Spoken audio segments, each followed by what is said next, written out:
যে সম্পর্কগুলা সবচেয়ে বেশি গুরুত্ব দেওয়া দরকার ছিল, আজকে ওই সম্পর্কগুলা না আমরা মূল্যায়ন করি, না গুরুত্ব দেই, বরং এর জায়গায় যেই সম্পর্কগুলো আমরা আজকে মূল্যায়ন করতেছি, গুরুত্ব দিতেছি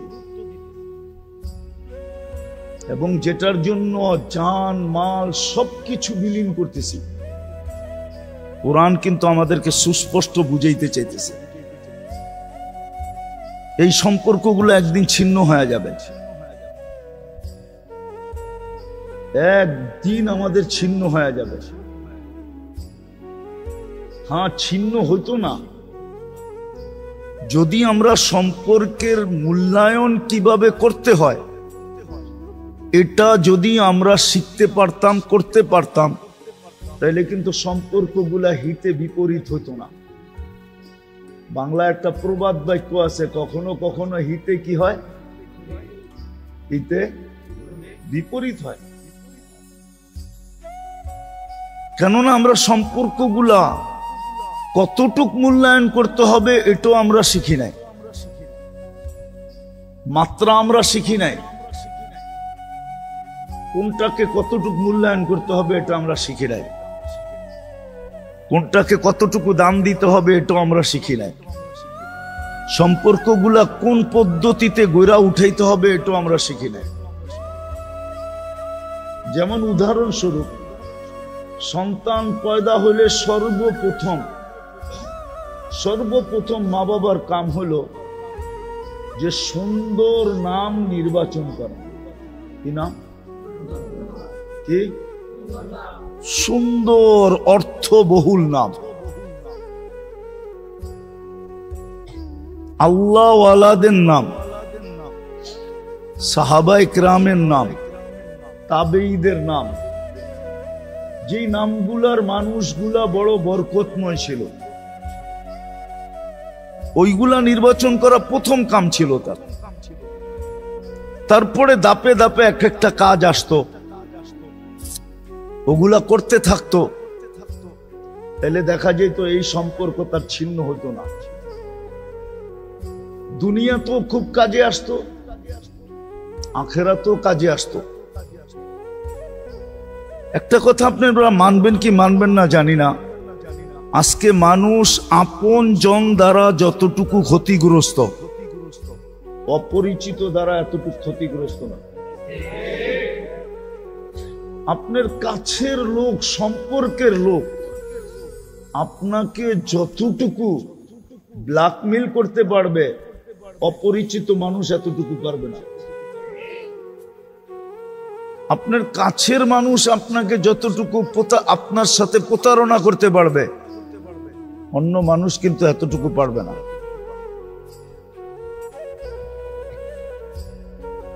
এটাতে একমত? এটা কেন হইল? কাছের মানুষগুলা আজকে মানুষ কাছে, এই জন্য বাংলা একটা প্রবাদ বাক্য আছে, কখনো কখনো আপনের চেয়ে পর ভালো, কখনো কখনো আপনের চেয়ে। আগেও একটা আছে, যখন পর খারাপ হয়ে যায় তো জঙ্গল ভালো। তখন কি? আপনের চেয়ে পরের চেয়ে জঙ্গল ভালো। তো যেই সম্পর্কগুলা সবচেয়ে বেশি মূল্যায়ন করা দরকার ছিল, আজকে আদৌ এই সম্পর্কগুলাকে মূল্যায়ন করা হয় না। জানি না, আমরা জানতেও চেষ্টা করি না, জানিও না, জানতে চেষ্টাও করি না। কেউ জানাইতে চাইলে ভ্রুক্ষেপ করি না, কর্ণপাতও করি না, এটা দিলেও গাথি না। কিন্তু যেই সম্পর্কগুলো আজকে আমরা সবচেয়ে বেশি দাম দেই, মূল্যায়ন করি, যেই সম্পর্কগুলোর জন্য আমরা সবচেয়ে বেশি লালায়িত, কসম খোদার কোরআন এটাই বুঝাইতে চাইতেছে যে অচিরে তোমাদের এই সম্পর্কগুলা সব ছিন্ন হয়ে যাবে।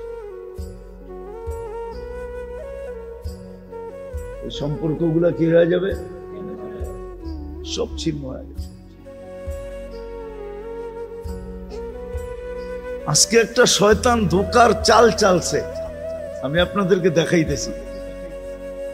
ঠিক এই চারজন যেরকম ইসলামের খেদমত দিয়া, নিজেদের শ্রম মেধা সবকিছু দিয়া ইসলামের বিল্ডিংটাকে সারা দুনিয়ার সামনে দাঁড় করায় দিছেন, রাজপ্রাসাদটা দাঁড় করায় দিছেন,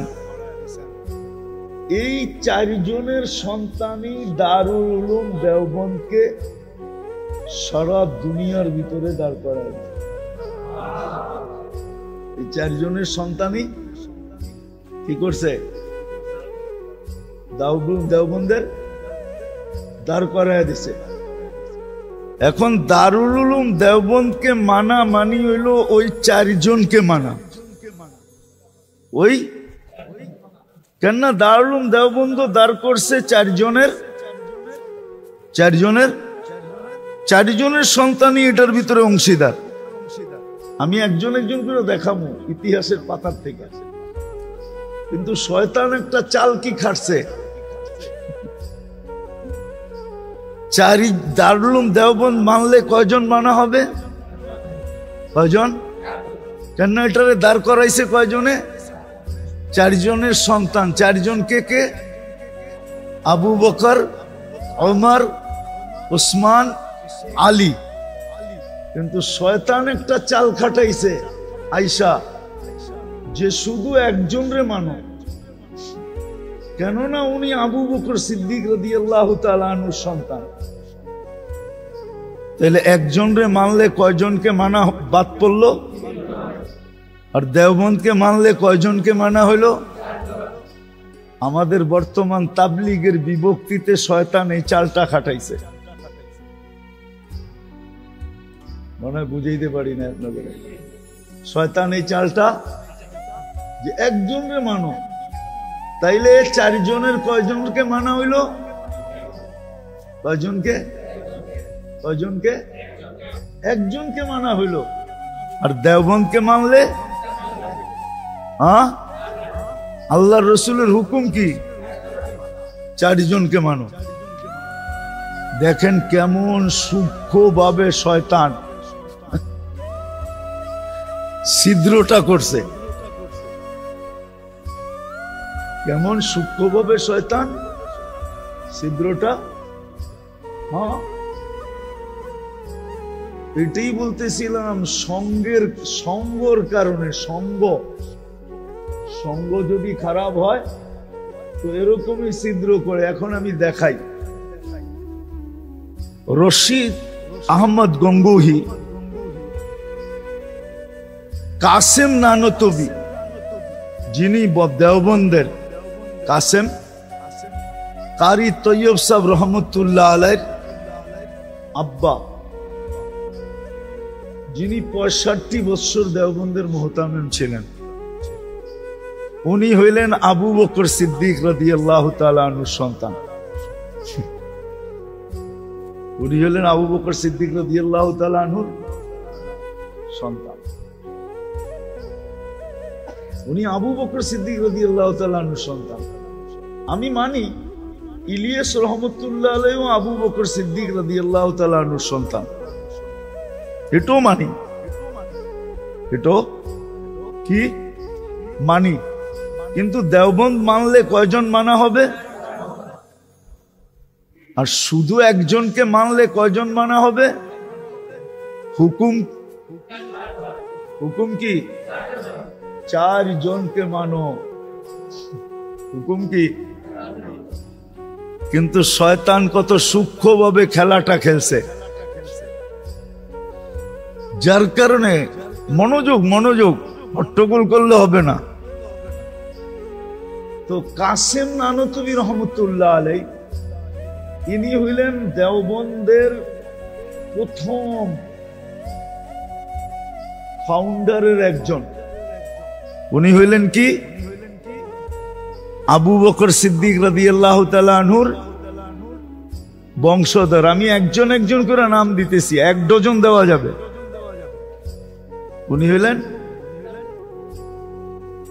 দ্বিতীয়, আমাদের যে হাদিসের দেওবন্দের যে হাদিসের মেইন সনদ যেখান থেকে শুরু, শাহ ওলিউল্লাহ মুহাদ্দিসে দেহলভির থেকে নিয়া দেওবন্দের ফতুয়া যিনি লেখছেন আজিজুর রহমান ফতুয়ায়ে দেওবন্দ যিনি লেখছেন, উনি হইলেন উমর রাদিয়াল্লাহু তাআলা আনহুর সন্তান। উনি হইলেন উমর রাদিয়াল্লাহু তাআলা আনহুর কি পাইলেন দ্বিতীয় জন। প্রথম জনকে আবু বকর রাদিয়াল্লাহু তাআলা আনহু, দ্বিতীয় ওমর রাদিয়াল্লাহু তাআলা আনহু সন্তান। পাইলেন তো না পাইলেন না? পাইলেন। তৃতীয়, আমরা যে শুনি শিব্বির আহমদ ওসমানী, উনি ওসমান রাদিয়াল্লাহু তাআলা আনহুর সন্তান। শিব্বির আহমদ ওসমানী তিনিও দেওবন্দের। ওনার পূর্বপুরুষ সব হলো কি ওসমান রাদিয়াল্লাহু তাআলা আনহুর কি সন্তান। আর হোসাইন আহমদ মাদানী উনি হইলেন আলী রাদিয়াল্লাহু তাআলা আনহুর সন্তান। তো ইসলামের বিল্ডিং এর যেই প্রথম চারজন ফাউন্ডেশনের পরে বিল্ডিংটাকে দাঁড় করাইছেন, ওই চারজনের সন্তানই দেওবন্দটাকে দাঁড় করাইছেন। এখন আপনি যদি দেওবন্দ মানেন চোখ বন্ধ করা, তাহলে আপনি 4 জনকে মানলেন। 4 জনকেই ভালো মতে বুঝেন, কিন্তু আপনি কিন্তু 4 জনকেই মানলেন। কেননা হুকুমও কয়জনকে মানো? হুকুম না ফরজ। আলাইকুম বিসুন্নতি ওয়া সুন্নাতিল খুলাফাইর রাশিদিন আল মাহদিয়্যিন। আগের শব্দটা আরো কঠিন, আযুহু বিন নওয়াজিস। কেননা মানুষের হাতের শক্তি শেষ হইলে দাঁতের শক্তি ব্যবহার করে। হাত দিয়া যখন টাইনা পারে না, তো দাঁত দিয়া টাইনা বাড়ি করতে চায়, ঠিক না? কি মনে বুঝে নাই? না, এ বুঝে নাই। হাতের শক্তি যখন না পারে, তো দাঁতের শক্তি ব্যবহার হয়। কোনো কিছু একটা হাত দিয়া টাইনা না পারলে বাহির করলে, তো দাঁত দিয়া কামড় দিয়া বাহির করে, ঠিক না? কেননা হাতের চেয়ে দাঁতের শক্তি অনেক গুণ বেশি। আল্লাহর রাসূল বলছে এই 4 জনকে ধরে রাখবা, হাত দিয়া শক্তি না পাইলো দাঁত দিয়া শক্তি লাগায় ধরে রাখবা, ছুটা যেন না যায়। কিন্তু শয়তান কত ষোলো প্রয়োজনে আইসা তাবলিগের ভিতরে বিভক্তি ঘটাইছে। ওনাকে মানো কেন? উনি উসমান আবু বকর সিদ্দিক রাদিয়াল্লাহু তাআলা আনহুর সন্তান। আমিও বলি আবু বকর সিদ্দিক রাদিয়াল্লাহু তাআলা আনহুর সন্তান। কিন্তু এইখানে তো শুধু একজন মানা হইল, হুকুম তো হইল 4 জনকে মানো। কয়জনকে? আর দেওবন্দকে মানলে পুরা 4 জনকে মানা হইল। কেননা দেওবন্দটা বানাইছে 4 জনের সন্তানে। যেমন ইসলামের বিল্ডিংটা সাজাইছে 4 জনে। কয়জনে? আবু বকর, ওমর, ওসমান, আলী। দেওবন্দটাকেও সাজাইছে কয়জনে? 4 জনের সন্তান মিলা সাজাইছে। আবু বকর কাসেম নানতবি, ওমর শাহ ওলিউল্লাহর থেকে নিয়া দারুল উলুম দেওবন্দের ফতুয়া যিনি লেখছেন শাহ আব্দুল আজিজ, আজিজুর রহমান, উনি। তৃতীয় শব্বির আহমদ ওসমানী, ইনি হইলেন ওসমান রাদিয়াল্লাহু তাআলা আনহুর সন্তান। আর হোসাইন আহমদ, ইনি হইলেন আলী রাদিয়াল্লাহু তাআলা আনহুর সন্তান। 4 জনের সন্তান মিলা দেওবন্দ গুছাইছে। এখন আপনি যদি দেওবন্দের উপরে আঙ্গুল উঠান, ইসলামের উপরে আঙ্গুল উঠান, তো ওই চারজন ইসলামের বাড়ির উপরে যদি আঙ্গুল উঠান, তো ওই চারজনের উপরে আঙ্গুল উঠবে, চারজনের উপরে আঙ্গুল উঠা আল্লাহর রসুলের উপরে আঙ্গুল যাবে। আপনি যদি দেওবন্দের উপরে আঙ্গুল উঠান, তো এই চারজনের উপরে আঙ্গুল উঠাইলেন। আর যদি আপনি বলেন আমি অমুককে মানি, এই কারণে মানি, তাইলে আপনি একজন মানলেন, তিনজন মানলেন, তিনজন মানলেন, আর হুকুম কি? চারজনকে মানো। কেননা দেওবন্দের ভিতরে এই চারজনেরই লহু লাগছে, চারজনেরই ঘাম লাগছে, চারজনেরই রক্ত লাগছে, চারজনেরই পরিশ্রম লাগছে, চারজনেরই মেহনত লাগছে। এটা ওই কথার থেকে আসলো যে হক বুঝার জন্য কখনো কখনো সঙ্গ এটাও বাধা হয়ে দাঁড়ায়।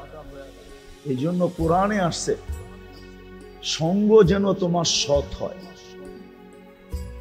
কোন মা সাদেকিন, সঙ্গ যেন সৎ হয়, পরিবেশ বাধা হয়ে আসে। এই জন্য বলছে নেক পরিবেশের ভিতরে থাকো। আর আগের গুলা তো দেখাইলাম, কখনো বিবেক বুদ্ধিও বাধা হয়ে দাঁড়ায়, কখনো বুদ্ধি বাধা হয়ে, কখনো বিদ্যা বাধা হয়ে দাঁড়ায়। এরকম অনেক বাধা আছে। এই জন্য আল্লাহ আমাদেরকে হুকুম দিছেন, দিনের কথা যখনই শুনবা বড় মনোযোগ দিয়ে শুনবা, বড় নীরবতার সাথে শুনবা। তাইলে হইতে পারে সমস্ত বাধাকে সরায়া আমরা তোমার দিলের ভিতরে গাইথা দিব, হক তোমাকে বুঝাইয়া দিব। আর হক বুঝা দরকার আছে, কেন দরকার আছে এটাই বুঝাইতে চাইতেছি। আজকে আসলে যেই সম্পর্কগুলা মূল্যায়ন করা ছিল, দরকার ছিল, যেই সম্পর্কগুলা সবচেয়ে মূল্যায়ন করা দরকার ছিল, আলোচনা করা দরকার ছিল, চর্চা করার দরকার ছিল, আরো যত শব্দ আছে লাগাইতে পারেন আপনার। যে রমজান মৌসুম হইল তিন জিনিসের, কয় জিনিসের? ইবাদতের মৌসুম, কোরআনের মৌসুম, কোরআনের মৌসুম, ইবাদতের মৌসুম, তাকওয়া অর্জনের মৌসুম। এই জন্য আল্লাহ ভ্যালু বাড়ায়া দিছেন। কি কি ভ্যালু? মানুষে বাড়াইলে আর কতটুক বাড়ায়? হ্যাঁ, বাড়াইলে আর কতটুক বাড়ায়, ঠিক না? আল্লাহ তো 70 গুণ বাড়ায়া দিল। এক ফরজ 70 ফরজ ভ্যালু বাড়ায়া দিল। আপনারটার দাম দিয়ে কিনলে কতটুক দাম দিয়ে কিনবে বলেন? আল্লাহ তো আপনারটা 70 গুণ ভ্যালু দিয়ে কিনতেছে, দাম দিয়ে কিনতেছে। এক ফরজ 70 ফরজ, এক নফল, এক ফরজ, এক ফরজের সমতুল্য। এক ফরজের, মনে হয় বলছিলাম একবার, যে সৃষ্টি যেই দিন থেকে জন্ম আর যেই দিন ধ্বংস হবে, সমগ্র সৃষ্টির নফল যদি এক পাল্লায় করাও হয় আর এক ফরজ আরেক পাল্লায় দেওয়া হয়, তাহলে ফরজের পাল্লা এত ভারী হবে যে সমস্ত সৃষ্টির জন্ম থেকে শেষ পর্যন্ত নফলের বাটকারা এটাকে উঁচাই করতে পারবে না, হেলাইতেই পারবে না, নাড়াইতেই পারবে না। মাপবে তো দূরের কথা। যেমন একটা কথা বলা যায়, যেমন একটা উদাহরণ দেওয়া যায়, যে সারা বাংলাদেশের যদি সুপারি গাছ এক করেন তো একটা নারকেল গাছ হবে নাকি? হবে না? হ্যাঁ, না না, হবে না। নফল ফরজের সমান। তো মৌসুম ছিল এটা তিন জিনিসের। ইবাদতের মৌসুম, এই জন্য ইবাদতের ভ্যালু আল্লাহ বাড়ায়া দিয়েছেন। কি করছেন? Value, value. এক রাত্র 83 বছর, এক মাস 70 মাস, এর চেয়ে বড় মৌসুম কি পাবেন? আপনি বলবেন আমি কিচ্ছু জানি না। আপনার কিছু জানতে তো হবে না। এই উম্মতের জন্য তো শুধু ইয়ারি। কি ইয়ারি? আমরা অতীতে দেখছি, আমি তো কিচ্ছু পারি না। বেটা তুই খালি পরীক্ষার হলে যাবি, আমি খালি সিসি ক্যামেরায় দেখমু আর আঙ্গুল দিয়া দেখামু ওই যে হলে ঢুকছে, তুই ক্যাডার হইয়া বাইরে আয়া পড়বি। মনে হয় বোঝেন নাই? না বোঝেন নাই, না বোঝেন নাই, বোঝেন, বোঝেন নাই, ঠিক না? হ্যাঁ, এটা দুই কারণে হয়েছে। হয়তো হয়তো এইটাই করছে, বান্ডেলে করছে, আর না হইলে কি আপন জন, ঠিক না? হ্যাঁ, কি আপন, আপন, আপন জন, আপন লোক, ঠিক না? দুনিয়ারে কি দেখাইছে? এই যে দেখেন না, পরীক্ষার হলে ঢুকছে, 3 ঘন্টা না বইয়া আসিল, খাতা তো দেখায় নাই, 3 ঘন্টা কলম লইয়া লেখছে, ঠিক না? ও পাস না করলে কে করব, ঠিক না? এরম পাস হইছে না হয় নাই? হ্যাঁ, এটা দুই কারণে, ঠিক না? আরটা কি? আল্লাহ তো বান্ডেল নেয় না, আল্লাহর রহনে তো বান্ডেল চলে না, ঠিক না? তাহলে আল্লাহর রহনে রইলটা কি? আপন জন, মোহাব্বত, ঠিক না? কি কি মোহাব্বত। এই জন্যই তো বলছে এই উম্মতকে ইমাম, তো এই জন্যই দিছে, নাইলে তো আমাকে কান্দে বার দেওয়ার দরকার ছিল না। আপনারা ভাবছেন আমরা ইমামতি করে খুব কামাই, গাড়ি গুড়ি হাঁকাই ইমামতি দিয়া? হ্যাঁ,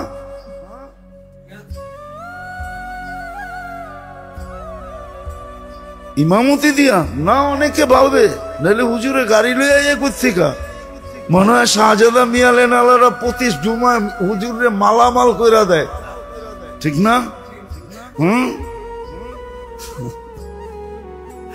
রাগ হয় না, হাসানোর জন্য বলতেছি না, জ্যাবেরতে খুলা দেখা দিব আপনি করে কই না।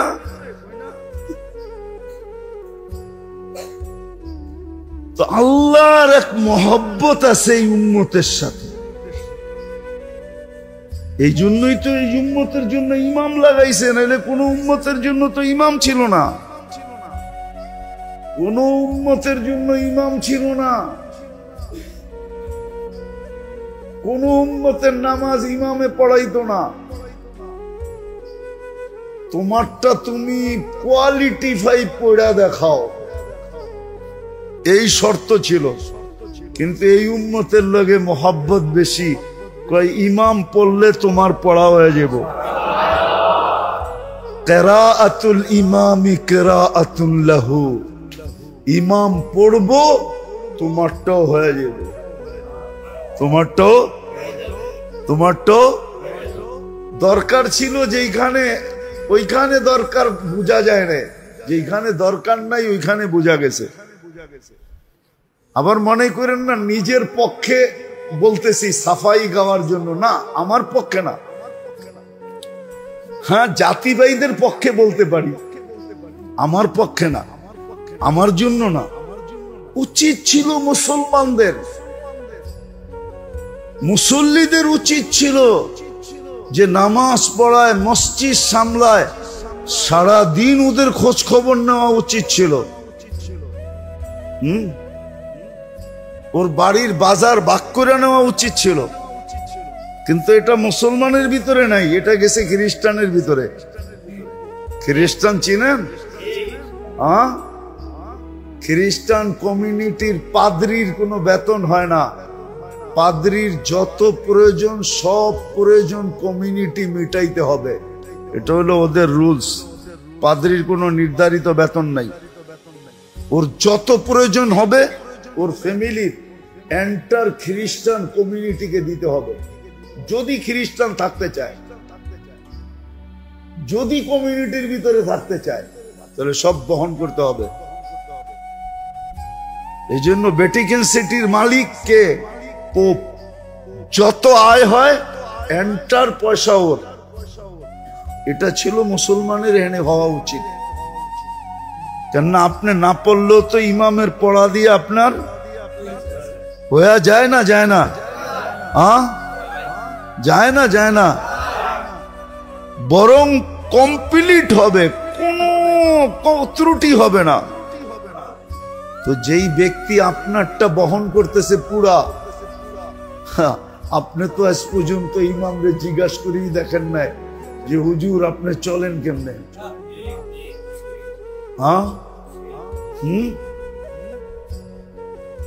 যেই ক টাকা বেতন দেন আবার দিয়েও আবার চৌকো বড় বড় করেন, মনে করেন এহসান করতেছে, মনে করে এহসান করতেছে, হুজুরদের উপরে এহসান করতেছে। না না, আপনি এহসান করতেছেন না, এটা আমার আলোচ্য বিষয় না। মনে উঠলো এই জন্য বলতেছিলাম, বুঝানোর জন্য। আল্লাহ এই উম্মতের সাথে মোহাব্বত, এই জন্য ইমাম নির্ধারিত করছে। শুধু বলছে ইফাল কামা ফাল আল ইমাম, ইমাম যা করে তোর চোখে পড়ে ওটা খালি কর। দাঁড়াইছে দাঁড়ায়া যা, বয়া পড়ছে বয়া পর, রুকুতে গেছে রুকুতে যা, সেজদায় গেছে সেজদায় যা, সালাম ফিরাইছে সালাম ফিরাইয়া দে। আল্লাহ কি হবে? কমপ্লিট। ভালোবাসার জন্য এটা করছেন, আপনার সাথে আমার সাথে আল্লাহর ভালোবাসা এই উম্মতের সাথে, কোন উম্মতের সাথে ছিল না। তো রমজান ছিল 3 জিনিসের মৌসুম, 3টা জিনিসের মৌসুম ছিল। একটা হলো ইবাদতের মৌসুম। ইবাদতের মৌসুম এখন যদি এক ওয়াক্তই হইতো তাহলে তো মৌসুম হইতো না। মৌসুমে কি হয়? সারা মাসে যেটা কামায় ওটা একদিনে কামায়, তাইলে না মৌসুম? ঠিক না? তাইলে না? সারা বৎসরে যেটা কামায় ওটা মাসে কামায়, ঠিক না? আল্লাহ বলে এত ভ্যালু বাড়ায়া দিলাম যে সারা বৎসর কেন, সারা জিন্দেগির কামাই এক রমজানে দিয়া দিল। এক রাত্রই তো 83 বৎসর, 1 মাস 70 মাস, 2টা যোগ করলে হয় 89 বৎসর 2 মাস। আর হুজুরগো কায়দায় যদি চলে যান তো হিসাব মিলাইতে পারবেন না। আপনার কাছে এত হিসাব, আপনার কাছে এত সংখ্যা নাই, আপনার কাছে আমার কাছে এত সংখ্যা নাই। ওটা নাই দেখাইলাম, সোজাটা দেখাইলাম। কেননা যে 83 বৎসরের সোয়াব পাবেন আপনি, 83 বৎসরের ভিতরে তো আবার 83টা রমজান আছে, আবার 83টা লাইলাতুল কদর আছে, প্রত্যেক লাইলাতুল কদর আবার 83 বৎসর। এইভাবে যদি আপনি যোগ করতে থাকেন তাহলে এক সময় যায় আপনার সংখ্যা হারায় যাবে, আপনার কাছে সংখ্যা নাই। এই জন্য আল্লাহ এতটুকুই বোঝেন। তো এটা ইবাদতের মৌসুম। কিসের মৌসুম? ইবাদতের মৌসুম। এই জন্য ইবাদতের ভ্যালু বাড়ায়া দিছেন। নফল ফরজ 70 গুণ, চাই সেই নফল যত ছোট হোক, যত তসবিহাত 1000 গুণ বাড়ায়া দিছেন। কত? ইমাম বুখারী রহমতুল্লাহ আলাইহির ওস্তাদ আল্লামা জোহরী রহমতুল্লাহ আলাইহি লেখছেন, যে রমজানে তসবিহাতকে 1000 গুণ বাড়ায় দেওয়া হয়। রমজানে পরিবার পরিজনের উপরে যদি অপচয় ছাড়া হাত খুইলা খরচ করে, তো পুরা খরচা আল্লাহর রাস্তায় খরচ করার সম পরিমাণ দেওয়া হয়। আল্লাহর রাস্তার খরচ কত গুণ বাড়ে? তো বাড়তে বাড়তে বাড়তে 49 কোটি গুণ বাড়ে। কত কত? রমজানের খরচা আহলে ইয়ালের উপরে, পরিবার পরিজনের উপরে যদি মন খোলা করে, কি মন খোলা যদি করে, অপচয় না করে, অপচয় অপচয় আছে না, অপচয় ছাড়া যদি মন খুলে পরিবার পরিজনের জন্য সদকা খরচ করলো,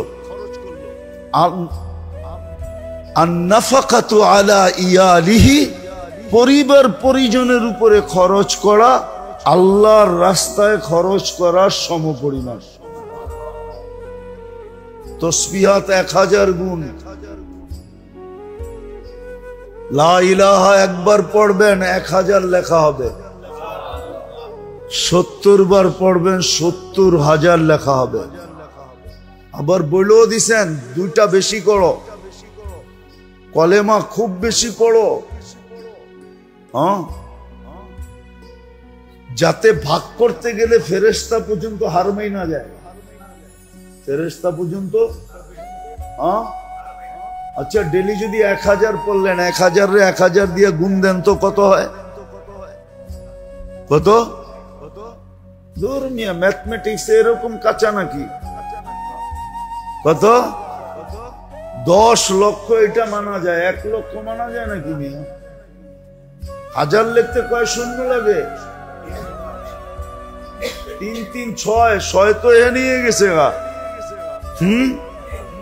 ঠিক না? 6তে তো লাখ পুরা হয়ে যায়, ঠিক না?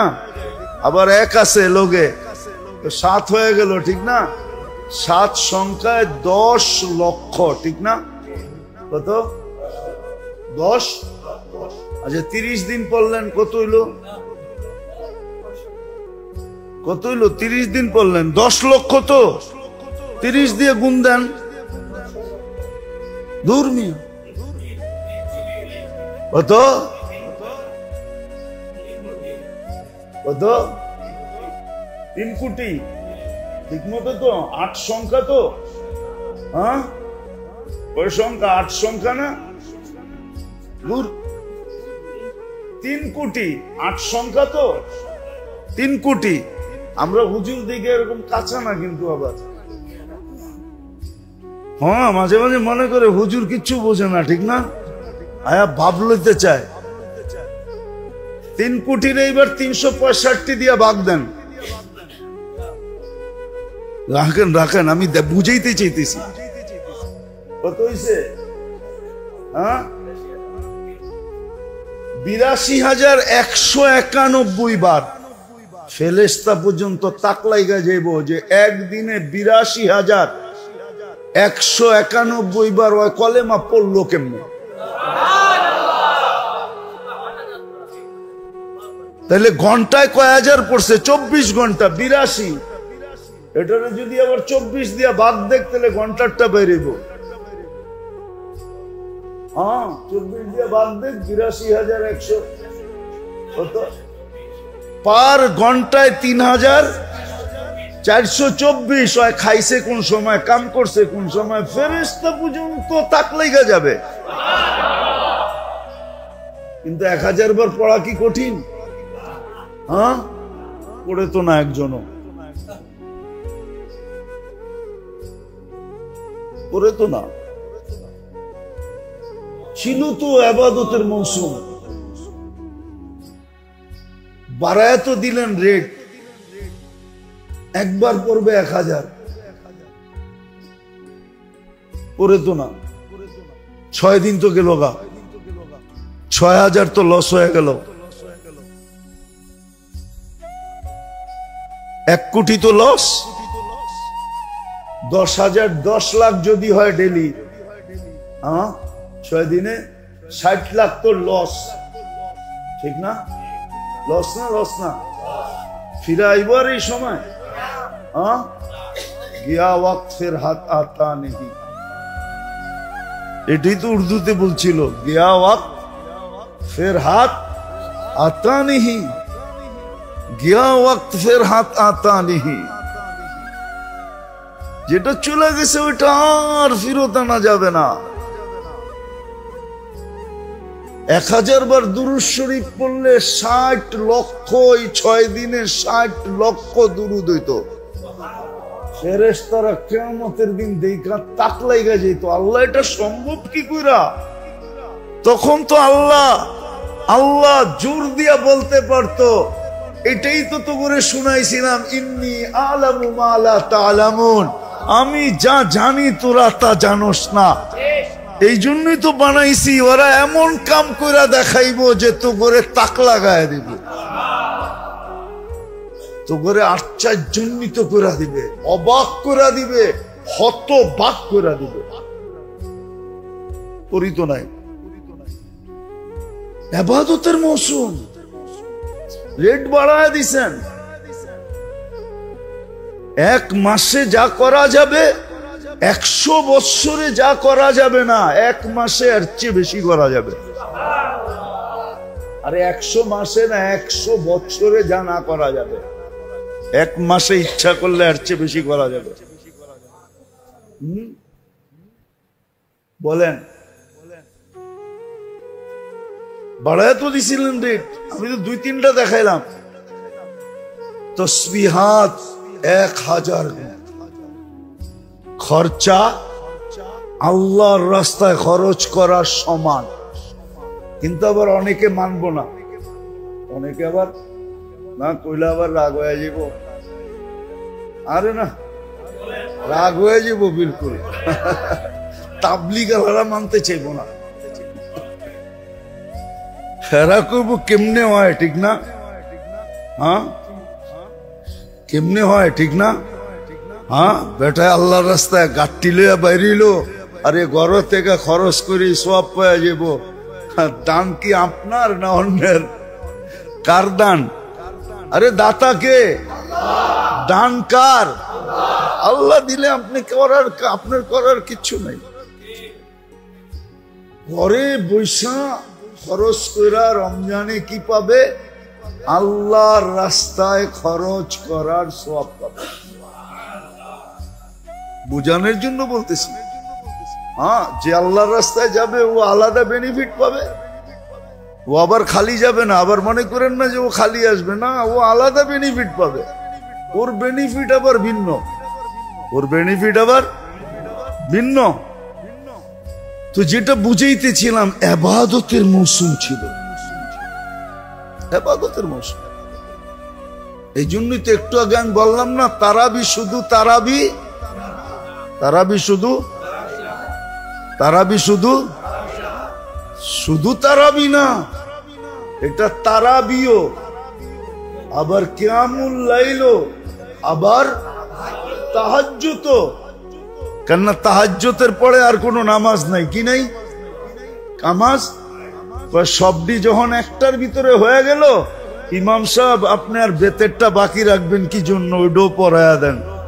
তো ইমাম সাহেব বেতেরটা পড়ায়া দেন।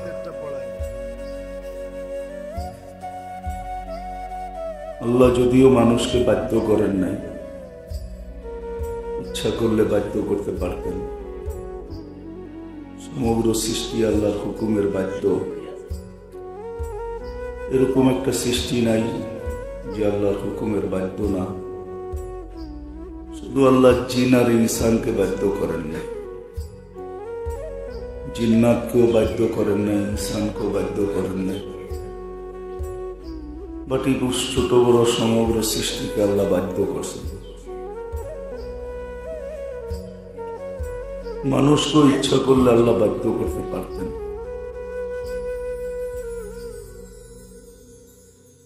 যুক্তি হোক, লজিক হোক, মানুষের সামনে আল্লাহ তুলে ধরছেন।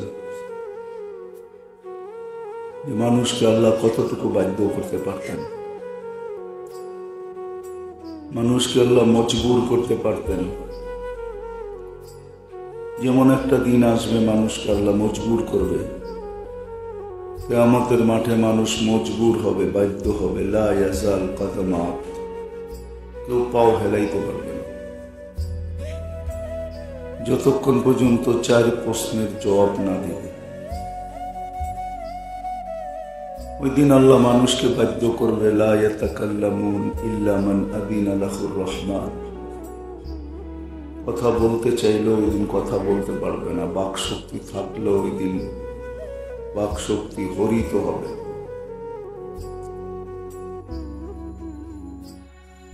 ও বলবে যে যাকে আল্লাহ অনুমতি দিবে, ওয়াকালা সাওয়াবা, এবং সে সত্য বলতে বাধ্য হবে। আজকে যদিও মানুষ 9-6 করে, কিন্তু ওই দিন 9-6 করার কোনো সুযোগ হবে না। জন্য হাদিসও আছে, আল্লাহ নিজেই বলবে, কুলতু ফাসামিতু, দুনিয়াতে তোমরা বলছো আমি শুনছি, কোনো প্রতি উত্তর করিনি, আজকে আমি বলবো তোমরা শুনবে। বিধান আজকেও মানুষকে বাধ্য করতে পারতেন, কিন্তু আচ্ছা মানুষকে আসলে বাধ্য করেন না, মানুষকে সাধ্য অনুযায়ী আল্লাহ বুঝান। আল্লাহ আমাদেরকে বুঝাইছেন, মানুষকে ইচ্ছাধীন করছেন, মানুষের ইচ্ছা আছে, যেটাকে বলা যায় যে মানুষের ইচ্ছার স্বাধীনতা আছে। সে ভালো ইচ্ছাও করতে পারে, খারাপ ইচ্ছাও করতে পারে, আবার ইচ্ছার প্রতিফলনও ঘটাইতে পারে। খারাপের ইচ্ছা করলো কইরা ফেললো, ভালোর ইচ্ছা করলো কইরা ফেললো, সে প্রতিফলনও ঘটাইতে পারে। কিন্তু আবার ওই কথাই আল্লাহ কিন্তু বাধ্য করেন নাই। এই জন্য মানুষকে আল্লাহ বুঝাইতে চান যে প্রত্যেকটা মুহূর্ত মানুষ কি করে কাজে লাগাবে। আর এটাও সত্য, কিন্তু মুহূর্তগুলো হয়তো আমাদের পক্ষে যাবে, না হলে বিরুদ্ধে যাবে। আজকে হয়তো দেখা যায় না যে আমার বিরুদ্ধে যাইতেছে, এটাও দেখা যায় না। হয়তো দেখা গেলেও কম দেখা যায় যেটা আমার বিরুদ্ধে যাইতেছে, এটা আমার পক্ষে যাইতেছে। দেখা যায়, আবার কখনো দেখাও যায় না যে আমি গুনাহ করলাম, আমার পক্ষে গেল না বিরুদ্ধে গেল, এটা দেখার কোনো সুযোগ এখানে বসা নাই।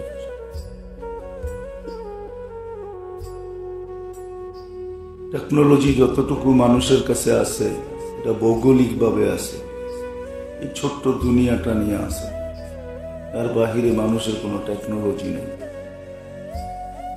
চেষ্টা যদিও মানুষ করতেছে টেকনোলজির পরিধি প্রসার করার জন্য, কিন্তু হাজারো চেষ্টা করার পরে আজকে কতটুকু সাকসেস হচ্ছে এটা মানুষের সামনেই। সবগুলো যে মানুষ সাকসেস হবে এরকম কোনো ওয়াদা আল্লাহর পক্ষ থেকে নাই। এই জন্য আল্লাহ সর্বদা চেষ্টা করেন বুঝান যে মানুষের মুহূর্তগুলো যে মানুষের পক্ষে যায়। আর এটারও একটা কারণ আছে, কেননা সামনে কি আসতেছে এটা জানার মানুষের কোনো ক্ষমতা নেই।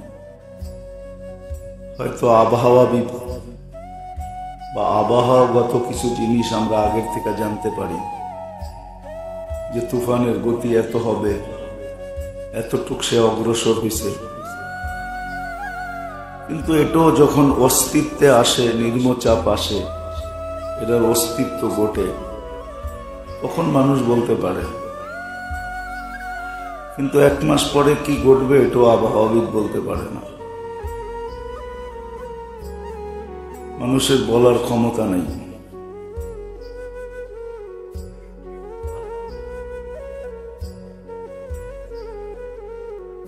এই জন্য আল্লাহ মানুষকে বুঝাইতে চাইতেছেন না, একটা পরিস্থিতি সবার সামনে আসতেছে। আখিরাতের প্রত্যেকটা জিনিস কিন্তু উন্মোচিত, আমাদের সামনে প্রস্ফুটিত। আল্লাহ সবকিছু খুলে দিয়েছেন। এরকম একটা বিষয় নাই যেটা আল্লাহ আমাদের সামনে খুলে ধরেন নাই। খুলে ধরার কারণে আল্লাহ চেষ্টা করতেছেন, বুঝাইতে চাইতেছেন যে প্রত্যেকটা মুহূর্ত যেন মানুষের পক্ষে যায়, বিরুদ্ধে না যায়। এটাই সত্য। মেরে আজিজ, যদি ও না বুঝি, দুনিয়ার ক্ষতি কিন্তু পোষায় নেওয়া যায়, কিন্তু আখিরাতের ক্ষতি কোনোদিন পোষায় নেওয়া যাবে না।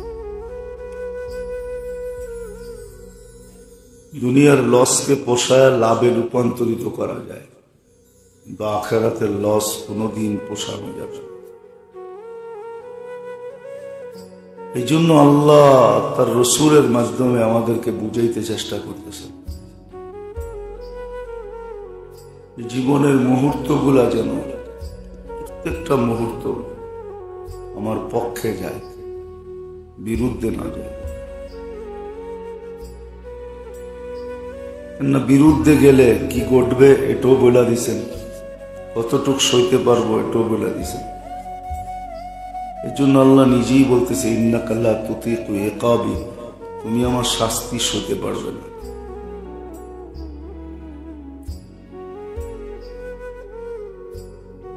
এই জন্য মুহূর্তগুলা কিভাবে পক্ষে যাবে, বিরুদ্ধে না যাবে, এই জন্য আল্লাহ রাসূলুল্লাহ সাল্লাল্লাহু আলাইহি ওয়াসাল্লামের মাধ্যমে আমাদেরকে শিক্ষা দিয়েছেন যে মুহূর্তগুলা তোমার পক্ষে যাবে, বিরুদ্ধে যাবে না। সময়টা তোমার পক্ষে যাবে, বিরুদ্ধে যাবে না। কেন কোনো সৃষ্টির জীবনই লেগামহীন না। হুকুমের মাধ্যমে আল্লাহর হুকুম, আল্লাহর গোলামি, সমগ্র সৃষ্টি বাধ্য, কিন্তু আমরা বাধ্য না। আমাদেরকে আল্লাহ একটু স্বাধীনতা দিয়েছেন, বেশি দেন নাই, অল্প দিছেন, কিন্তু যতটুক দিছেন এতটুক কোন সৃষ্টিকে দেন না। সব সৃষ্টি বাধ্য, কিন্তু আমাদেরকে স্বাধীনতা দিছেন বিদায়। আবারও বলতেছি, বারবার আল্লাহ বুঝান, আল্লাহ রসুল বুঝান। এই জন্য প্রত্যেকটা জিনিসের পদ্ধতি দিছেন, কোনটা তুমি কিভাবে আদায় করবে, কিভাবে পুরা করবে, খুশি তো কিভাবে, দুঃখ তো কিভাবে, প্রত্যেকটার পদ্ধতি শিখাইছেন। দুঃখ হইলেও কি করবে, সুখ হইলেও কি করবে, সকালটা কিভাবে কাটাবে, দুপুরটা কিভাবে কাটাবে, বিকালটা কিভাবে কাটাবে, রাত্রটা কিভাবে কাটাবে, কোন সময়টা কিভাবে কাটাবে।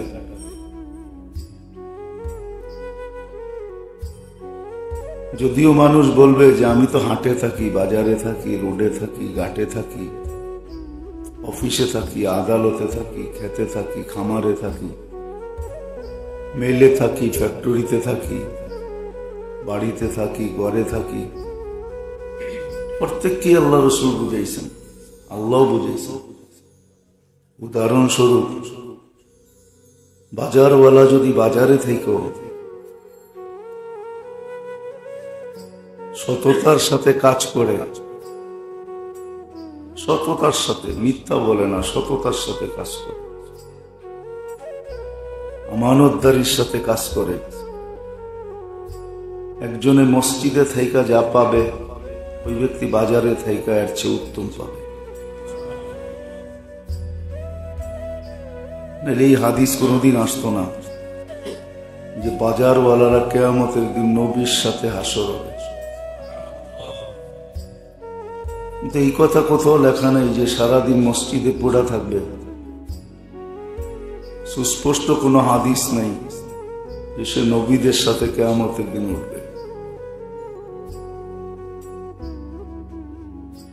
তো আসলে প্রশ্ন এটা না যে আমি হাটে আসি, আমি বাজারে আসি, আমি মেলে আসি, আমি ফ্যাক্টরিতে আসি, আমি অফিসে আসি, আদালতে আসি। একজন জজের চেয়ারে বসা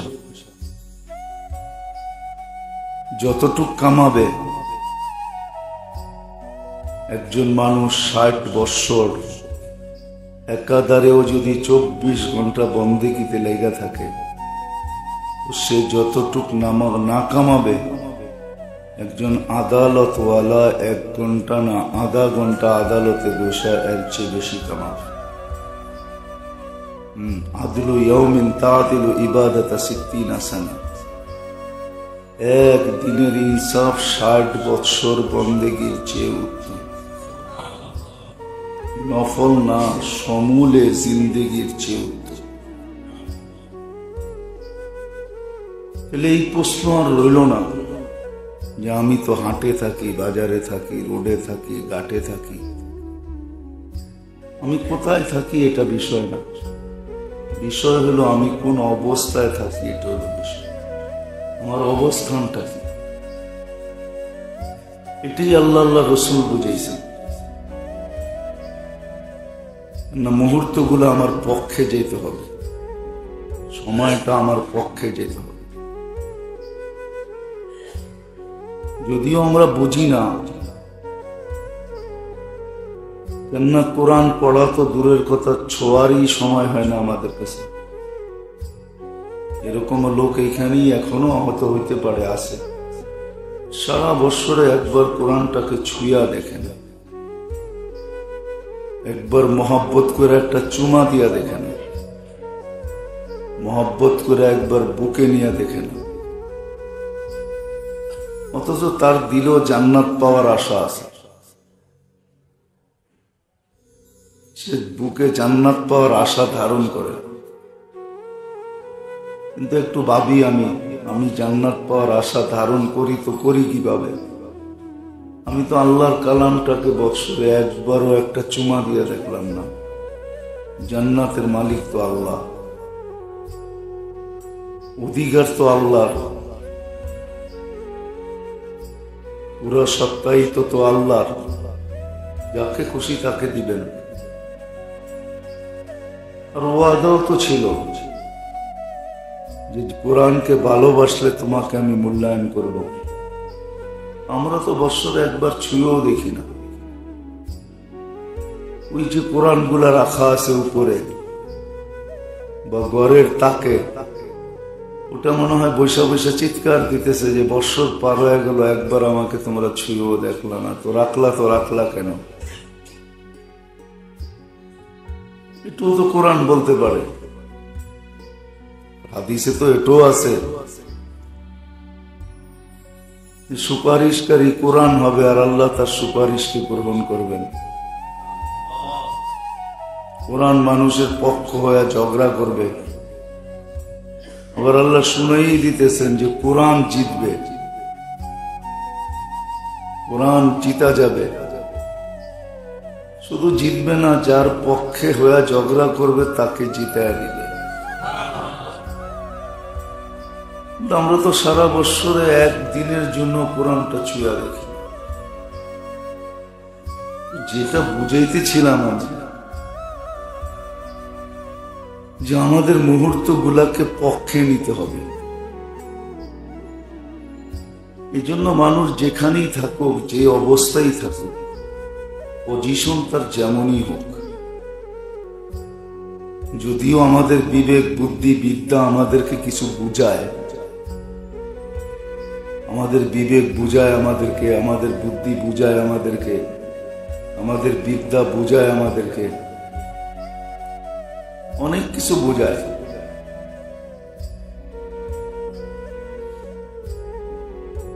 অনেক কিছু যুক্তি তর্ক দিয়ে আমাদেরকে বুঝায়। কিন্তু এটাও ভাবা উচিত যে আমাকে যে আমার বিবেক বুদ্ধি বিদ্যা, আমার অবস্থান আমাকে বুঝাইতেছে, এই বুঝটা কি ঠিক কি না? আমি যে বসতেছি না, বসতে হলে ব্রেনই লাগে, আর কোনো জিনিস দিয়ে বোঝা যায় না। এটা লাগে, এটা এটা দিয়ে মানুষ বোঝে।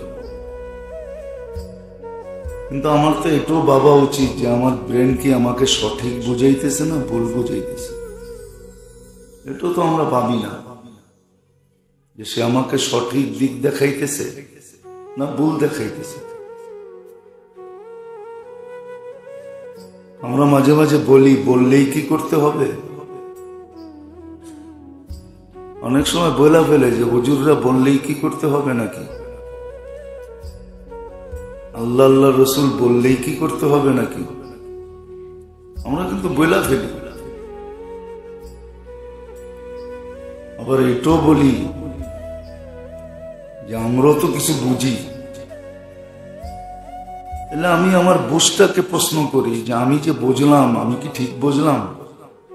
তাকেও তো এটা প্রশ্ন করা যায়, বিবেকটাকে প্রশ্ন করা যায়। তুমি যে আমাকে বুদ্ধি দিলে, বুদ্ধিটা কি সঠিক না ভুল? এটাও একটু বলো।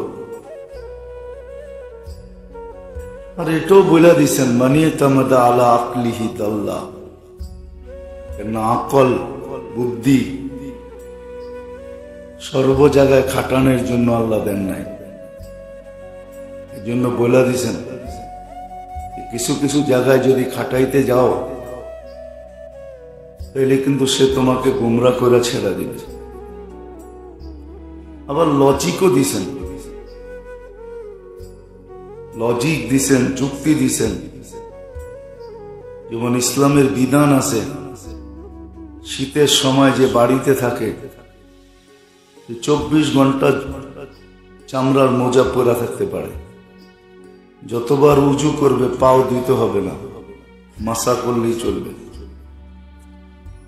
3 আঙ্গুল দিয়া উপরে মাসা করে নিবে, উজুর কাজ হয়ে যাবে। তো বুঝেইছে মাসাটা কিন্তু মোজার উপরে করতে হয়, পায়ের নিচে না, উপরিভাগে করতে হয়। যুক্তি দিয়া বুঝাইছেন যদি যুক্তি সব জায়গায় খাটতো তাহলে তো মোজার নিচে মাসা করতে হতো, উপরে না। কেননা যেই তলাটা মাটিতে লাগে ওইটাকে মুছতে হতো। মুছতে তো হয় উপরের ভাগ, নিচের ভাগ না। ইসলাম কিন্তু সব যুক্তি তর্ক আমাদেরকে দিয়া বুঝাইছে, আর আমাদের দেমাগি যুক্তিগুলাকেও খণ্ডন করছে। যা হোক, এটা আলাদা আলোচ্য বিষয়, যেটা আমি বুঝাইতে চাইতেছি।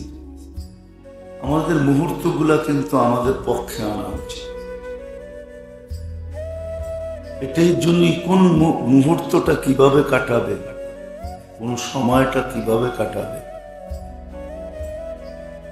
আল্লাহ বাকায়দা মুহাম্মদুর রাসূলুল্লাহ সাল্লাল্লাহু আলাইহি ওয়াসাল্লাম দ্বারা আমাদেরকে শিক্ষা দিয়েছেন। তারপরে ঘোষণা দিয়েছেন বুইস্তু মুআল্লিমা, আমি তোমাদের শিক্ষক হয়ে আসছি, শিখানোর জন্য আসছি। শুধু শিখান নাই, নিজেও করে দেখাইছেন।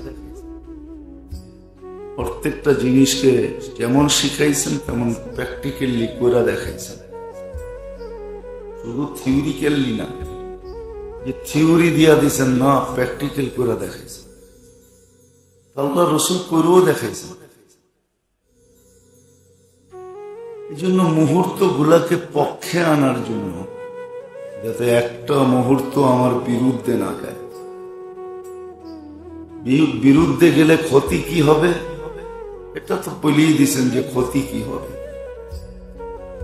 প্রথমেই বলছি ওই ক্ষতি পোষানো যাবে না,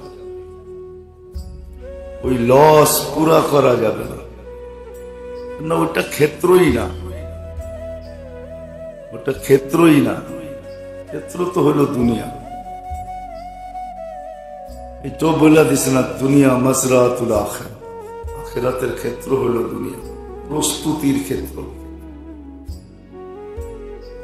কাজে লাগানোর ক্ষেত্র হলো দুনিয়া। আখিরাত জায়গাটা কি? তো বলছে ওটা ভোগের জায়গা, যা করছো ওটার বিনিময় পাবে, ভোগ করবে, ভালো হলে ভালো, খারাপ হলে খারাপ। আবার সহযোগিতা এটাও শুনাইয়া দিচ্ছেন যে না, ওইখানে কেউ কারো সহযোগী হবে না, কেউ কারো সহযোগী হবে না। কতটুক হবে এটাও বলে দিচ্ছেন, কখন সহযোগী হওয়া সম্ভব এটাও বলে দিচ্ছেন। প্রত্যেকটা জিনিসকে প্রস্ফুটিত করছেন।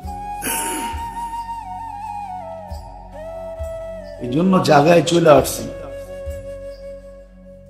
আমাদের ভাবা উচিত বা শিখা উচিত,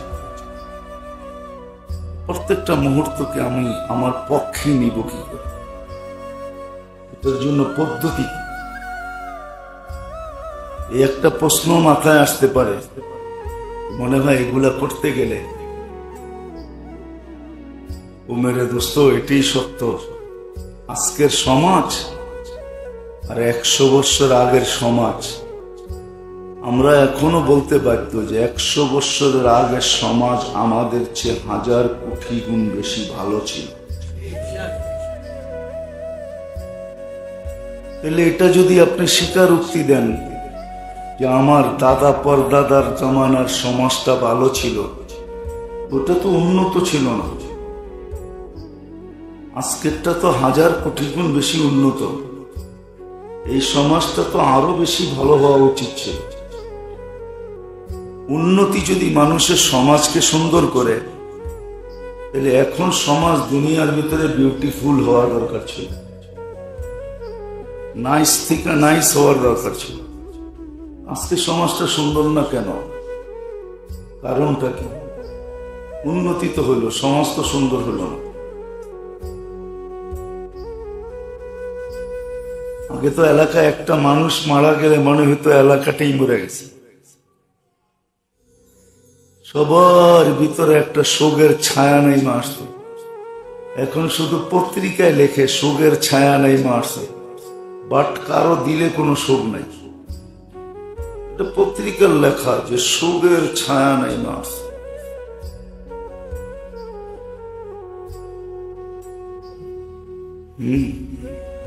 যেমন কে হ্যাপি লেখা, কে লেখা আছে হ্যাপি বার্থডে। হ্যাপি অর্থ কি? সুখ, ঠিক না? যেই ঘরে কেক কাটতেছে ওই ঘরেও সুখ নাই, ঠিক না? না আছে যেরকম কেকে লেখা, এরকম পেপারে লেখা শোকের ছায়া নাই মা আছে, কিন্তু শোক কারো ঘরে নাই। কেউ সুখ দেখায় না, বরং সবাই এটাই বলে যার মরার দরকার ছিল সে মরে গেছে, আমাদের এত ভাইবা লাভটা। যদিও এটা আরেকভাবে বলা যায়, উর্দুতে আরেকভাবে আছে, ওটা বলতে গেলে হয়তো আমরা সইতেও পারবো না। সবাই এরকমই বলে। উর্দুতে শব্দটা একটু খারাপ, হিন্দিতে মর গিয়া মরদুদ, না পড়ো সালাম না পড়ো দুরুদ। যে মরার মরে গেছে, আমরা আফসোস করে কি হবে, এটাই মনে বলে। যেটা বুঝাইতেছিলাম যে মুহূর্ত গুলাকে আমার পক্ষে আনতে হবে, এটার জন্য শিক্ষা লাগবে। শিক্ষা কিন্তু আল্লাহ মানুষকেই দিছেন, আর কাউকে দেন না। এই জন্য ফেরেশতারা বলে দিছে আল্লাহকে, লা ইলমা লানা, আমাদের শিক্ষা দীক্ষা নাই, ইল্লা মা আল্লামতা, লা ইলমা লানা ইল্লা মা আল্লামতানা। আমাদের অতটুকুই আছে যতটুকু আপনি মেমোরিতে ভরে দিয়েছেন, বাস। ওটা আমাদের না, ওটা আপনি মেমোরিতে সেট করছেন, এতটুকুই আছে, এর বেশি নেই। মেমোরিতে যতটুকু অতটুকুই আছে, এর বেশি নেই। বহুত মোবাইল আছে, মেমোরি কার্ড নাই, ভরা যায় না। কিন্তু হ্যাঁ, ওর ভিতরে মেমোরি একটা আছে, নাহলে আপনি নাম্বার সেভ করেন কি করে, ঠিক না? কিন্তু অতিরিক্ত মেমোরি ভরতে পারবেন না, ওটার ভিতরে সিস্টেমই নেই। আছে না, বটন সেট আছে না, মেমোরি কার্ড বাড়া যায় না। কিন্তু আপনি নাম্বার সেভ করেন কি করে, ওর ভিতরে মেমোরি একটা দেওয়া আছে। লেখাও আছে এতটা নাম্বার সেভ করতে পারবেন, এর বেশি আর পারবেন না। ফেরেশতাদেরকে আল্লাহ অতটুকুই দিয়েছেন, মেমোরি যতটুকু আছে অতটুকু। কিন্তু আল্লাহ আমাদেরকে শিক্ষা দিয়েছেন, আমাদের ভিতরে মেমোরি আছে, আনলিমিটেড মেমোরি আছে। হ্যাঁ সত্য, আনলিমিটেড মেমোরি যদি না থাকতো একটা ছেলে হাফেজ হয় কি করে? আপনি কি কোনোদিন ভাবছেন? 6666 আয়াত মুখস্থ করতেছে। যদি আনলিমিটেড মেমোরি না থাকতো তো আপনি ডক্টরেট ডিগ্রি নিলেন কি করে? ডক্টরেট ডিগ্রি কি আদর্শ লিপি পড়া হয়? হ্যাঁ কি কোন স্যার, আপনি ডক্টরেট নিলেন কি করে? আনলিমিটেড মেমোরি ভরা আছে, তাহলে আপনি ডক্টরেট হতে পারতেন না। ডক্টরেট হলেন কি করে? আপনি এতগুলো ভাষায় পারদর্শী হলেন কি করে? ডাক্তার শহীদুল্লাহ এতগুলা ভাষায় পারদর্শী হইল কি করে? বুঝা গেল আনলিমিটেড মেমোরি ভরা আছে। নইলে মানুষ হাজার হাজার লক্ষ লক্ষ হাদিস মুখস্থ করে কি করে? ইমাম বুখারী এক বৈঠকে 3 লক্ষ হাদিস